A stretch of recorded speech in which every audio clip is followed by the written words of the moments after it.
this is all your fault. Everything that Rebecca does and everything that goes wrong in this house is because of you.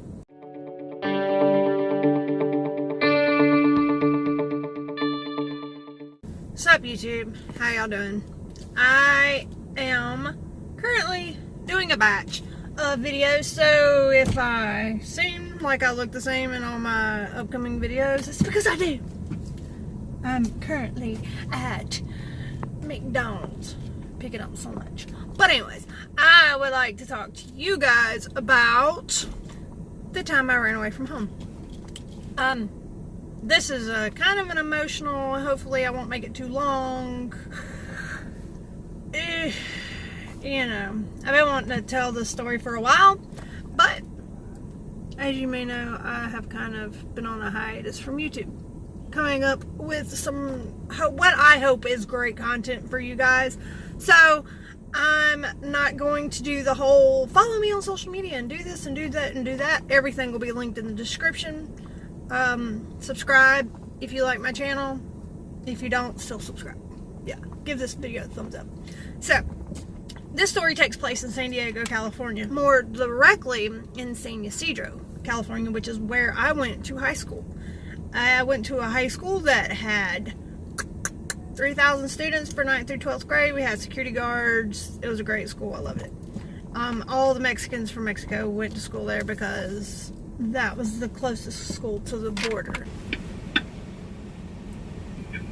That can be all for you? Yes, ma'am. For $18.98. So, anyways, oh, excuse me. Back to my story. So, I went to a high school in San Diego. I had a stepsister, which I've made videos about before. My crazy stepsister in the Becca Chronicles. That's the playlist. If you want to look it up, I think I have maybe 1 or 2 videos. So, we were living with my dad in San Diego, and we had a really badass house with a in-ground pool that had black lining in it, so that was pretty badass. We also there were 6 kids, and me and Rebecca and my brothers and sisters all had this really bad habit of sneaking out of our house. We snuck out all the dang time. We snuck people into our house when our parents were asleep. We had parties at our house when my parents were asleep, and we that lady's looking at me. We had parties when my parents were asleep. We never got caught having parties. We never got caught. And I mean, we would have, at some points, we had like 30 or 40 people in my bedroom, like smoking weed and getting drunk and crazy shit. So we never got caught doing any of that. We never got caught sneaking out, or while we were out. We only got caught sneaking back in, usually because we were extremely f***ed up whenever we came back in.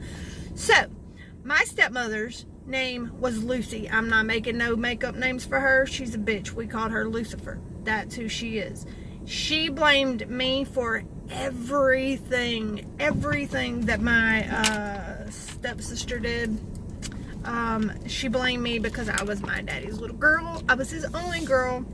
He had two actual kills. He actually had 2 actual kills, and 2 boys and 1 girl. One girl. Yeah. So I had 2 boys and me, and I was daddy's baby girl.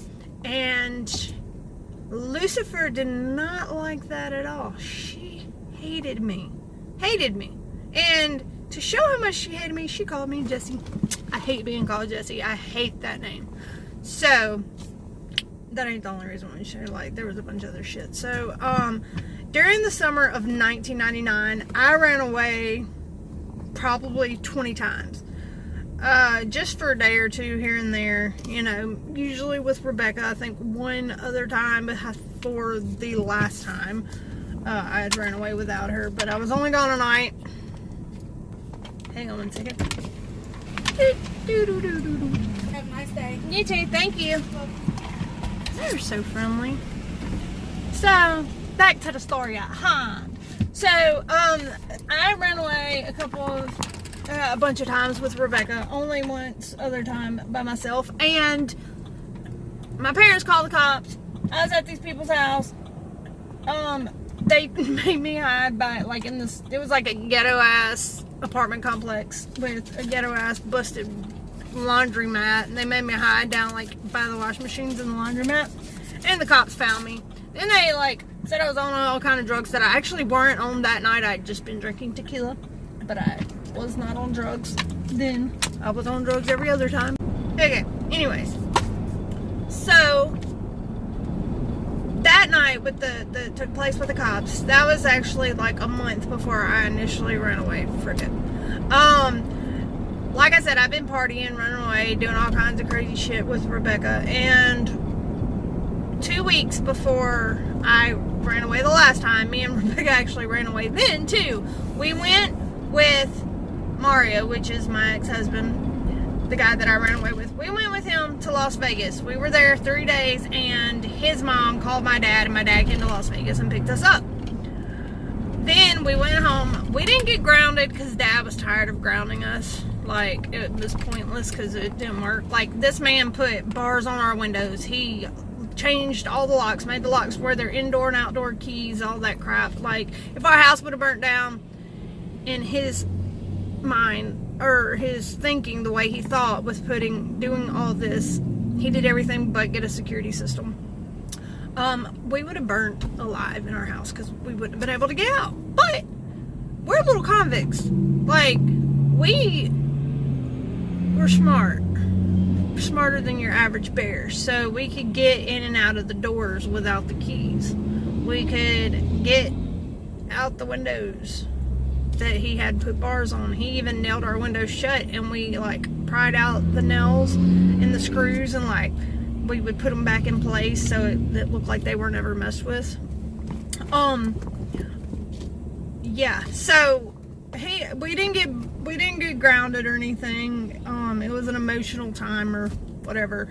The night, it was actually in September after school had already started, and Rebecca had moved back to San Diego the beginning of the summer. We were split up for a while. I mean, like, almost a year. She sent to her dad's, I was sent to my mom's. Then I ended up coming back to California while she stayed with her dad. And when we got back together, we, like, partied like we had never been apart. And we just went buck-ass wild. Well, during the time that we were apart, I accumulated a lot of friends that Rebecca was not friends with. Like, she never met half those people till she started school. And there was a certain group of guys that I had become really good friends with that as soon as they met Rebecca, all they did was think naughty thoughts. Like, I wasn't like that with them. They were just my boys, and they wanted to do some nasty, filthy stuff to her. They told me all the damn time. And it comes time for the day of her birthday, and Rebecca decides she wants to go hang out with my guy friends, the ones that have bad intentions for her. And I was actually sick that day. I didn't feel good. I was throwing up all day, threw up all night. I did not want to go out anywhere. Usually I would go. Like, usually any other time I would have been with her, right by her side, doing dumb stuff. But that night I was like, Rebecca, I really don't feel good. Let's go tomorrow night. I don't want to go tonight. Let's go tomorrow night. And she's like, well, I'm going without you. In my head, like, I was really protective over her, because she was my little sister, and she was my best friend. Like, we were best friends before we became sisters. So I was extremely protective over her, and I didn't want to get hurt. I did not want her to get hurt, and I knew that if she went with them, they would end up doing some crazy shit, like run a train on her, or, you know, and she would let them. She was a hoe. So, I mean, I just didn't, I saw things in my head going down in a really bad way, and I wasn't having it. So I decided to go with her, being a good big sister. We go, she gets completely jacked up out of her mind. I didn't drink, I didn't do anything. I sat on a swing at a park.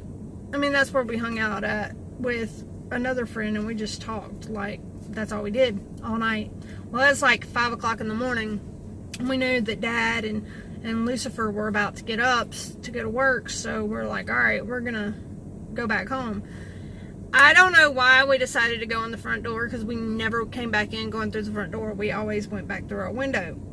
This one time we decided to go through the front door, and when we walk in, Lucy walks out of the hall, and there was a couch kind of angled in front of the door or whatever, like there was a walkway, you could walk around the couch and all that. Well, when we saw her, we ducked down and hid behind the couch, and she already saw us. She saw us as soon as we walked in. We were trying to be slick, but we were not slick.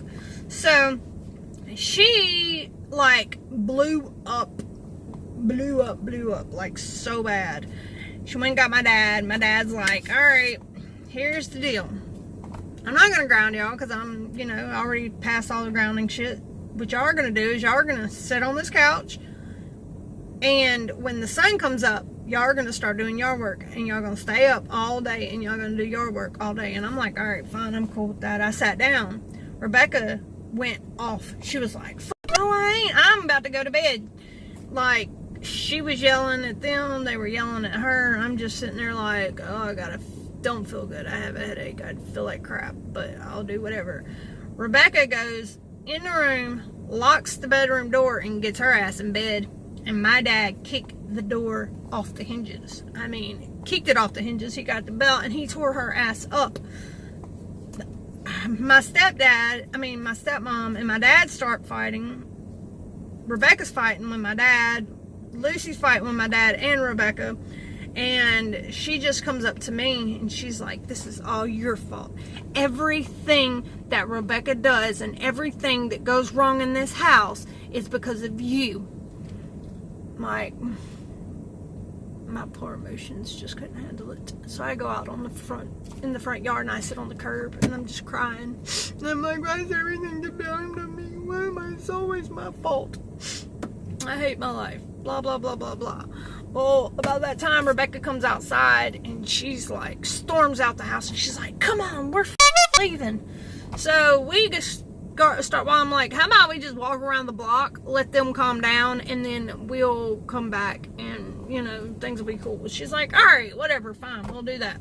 We lived in a subdivision, but we lived on a dead-end road in a cul-de-sac. So and it was shaped like an L. We lived on the very end, like in the little bubble thing. So we start walking, we walk, take a left, go up to the end of the street, and we get to the stop sign when my dad and my brother come running up. My dad is 6'7", my brother was like 6'5".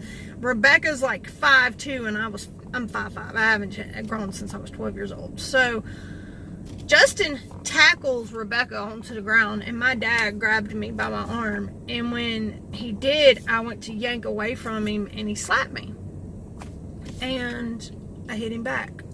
And that's the only time I ever hit my dad, and that was the last time my dad hit me. But he's never slapped me. Like, he's never slapped me in the face. He spanked my ass, but he ain't never slapped me in the face. And all I can remember is the look on his face whenever I hit him back. And he said all he could remember was the look on my face when he hit me first. And very emotional, very sad. For 11 months, that's all I could picture was the look on my dad's face that day. And so me and Dad's were fighting. Lucifer pulls up in our Crown Victoria. It looked like a cop car. All our friends always ran every time she come creeping through the neighborhood because they thought it was a cop. But she pulls up. My dad opens the back door and throws me and Rebecca both in the back seat, and she takes off. She takes us to like this group home for juvenile delinquents, and we stayed there like a week and a half. And they got, like, Rebecca was telling them how we were so abused, how she's got bruises all over her body because my dad beat the hell out of her, and she deserved it. But I mean, he didn't really beat the hell out of her. She just trying to make things worse. And Rebecca was really bad about that. Really good at it. She was really good at making things worse. So I'm really hot. So we're at this home for a couple weeks, and Mario my ex, the guy I ran away with, he's like he moved up to Las Vegas like the week before, and he decides to come to see me.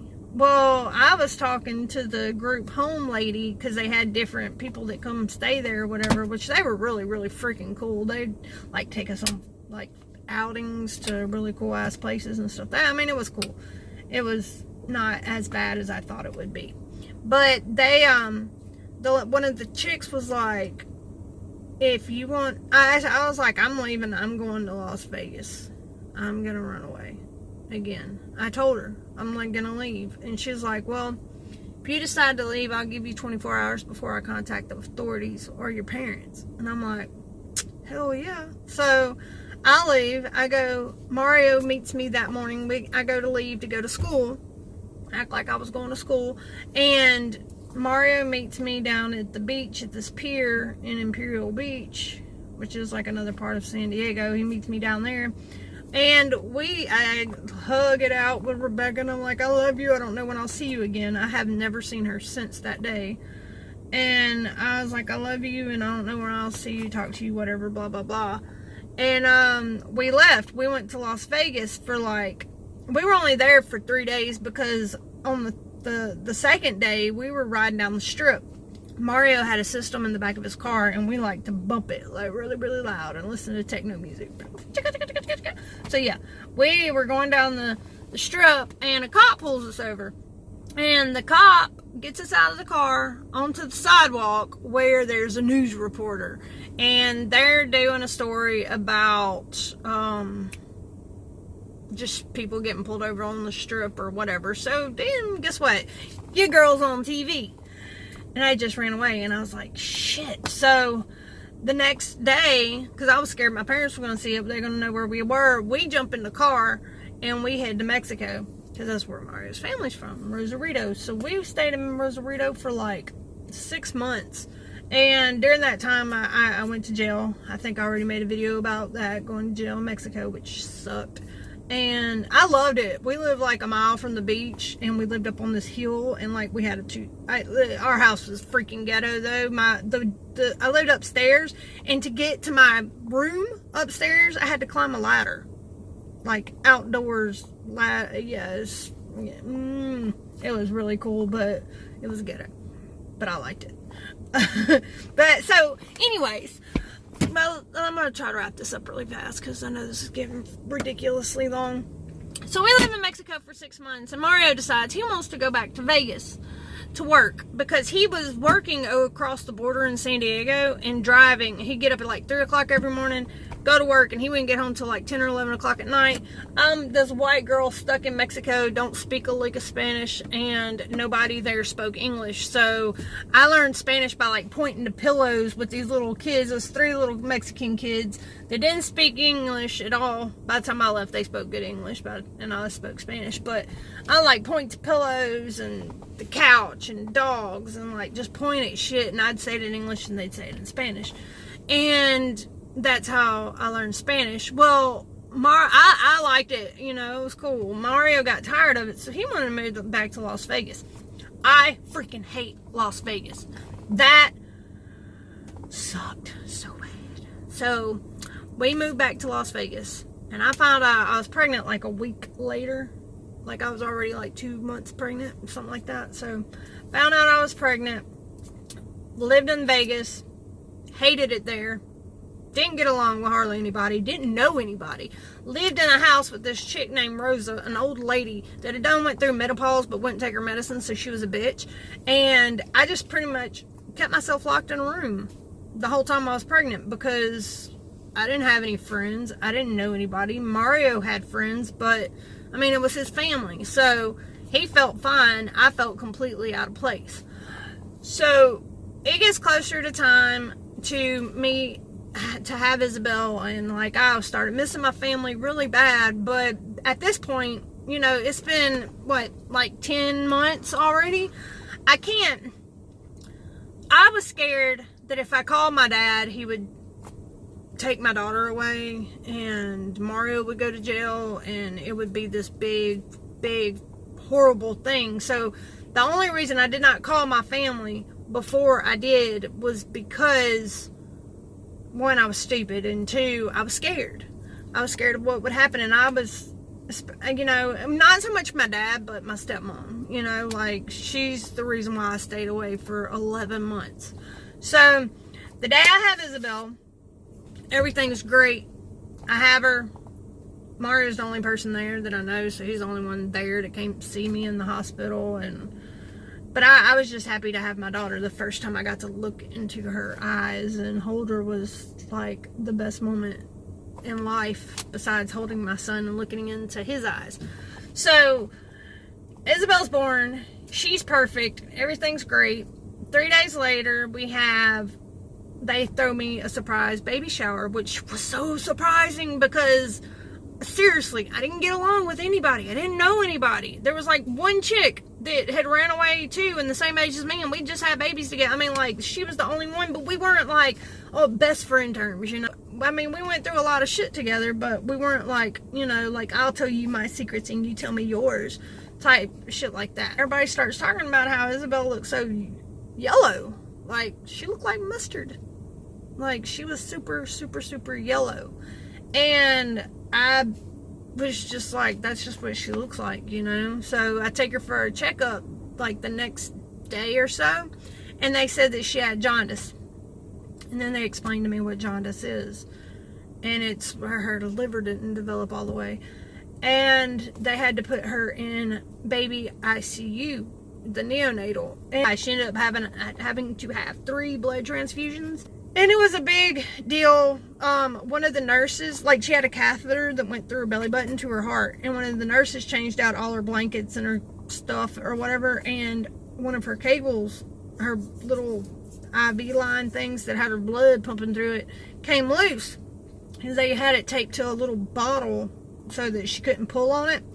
And she even had these little cloth sunglasses because she had to stay under a UV light. But anyway, so it come loose, and they just changed her blankets, and I came in to see her, and there was like a drop of blood, which you know, that was normal because they changed her stuff all the time, and she had blood going all over the place.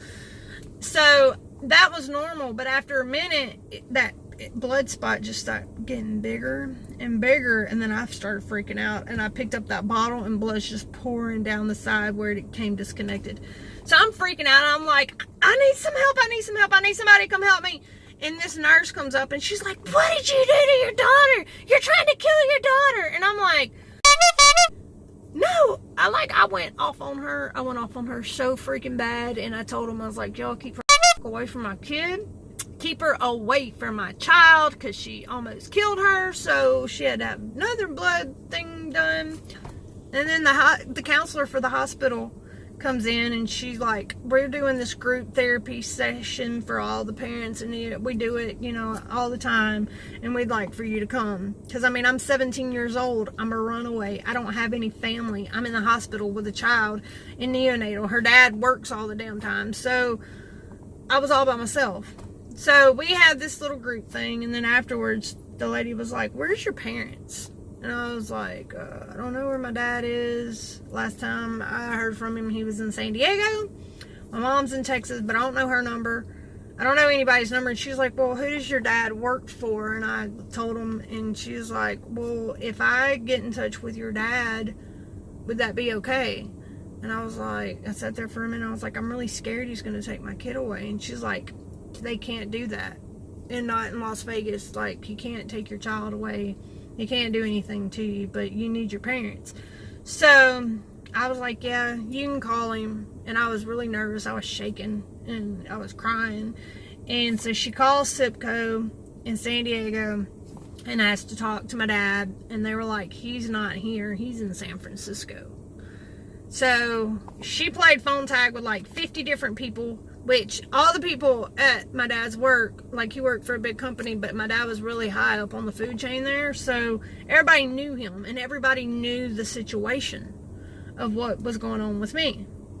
And so it didn't even take 30 minutes for them to get in touch with my dad, and he got on the phone and he talked to the lady, and she was like, sir, we have your daughter here, she's okay, she just had a baby and the baby's sick and all this. And we're in Las Vegas. How soon can you get here? And he's like, I'll be there tonight.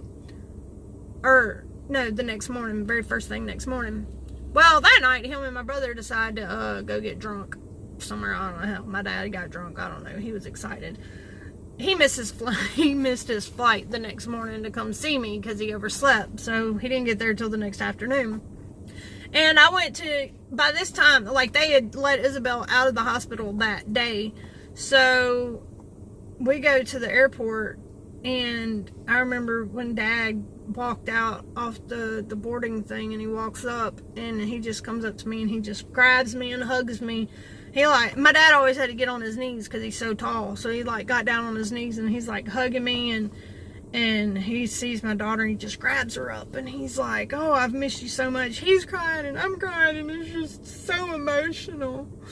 But it was great. It was like the perfect reunion. And then we get back to my house, and Lucy starts calling, like, what? Blah, blah, blah. And I told Dad, and he was like, you can either come back with me, with Lucy, or you can marry him. I was like, I'm not going back with Lucy. I want to marry him. So my dad had to divorce me. We had to go to the courthouse thing, and they said he had to sign some papers to divorce me so that I could marry this other dude. And so we got divorced, and then me and Mario got married at the courthouse across from, no. It's the chapel across from the courthouse. That was the name of it. Yeah, Dad paid for everything, and yeah, it was great. And then he left Lucy. Him and Lucy divorced like a couple of weeks later. Like, he's like, screw you, I'm with my daughter, I don't need you no more. So yeah, and then we lived happily ever after until me and Mario split up and Isabel got taken away from me and all that. But that's another story. I know this has been a very long one. I just wanted to put it out there, and if you like this video, give it a thumbs up. And don't forget to subscribe, and toodaloo.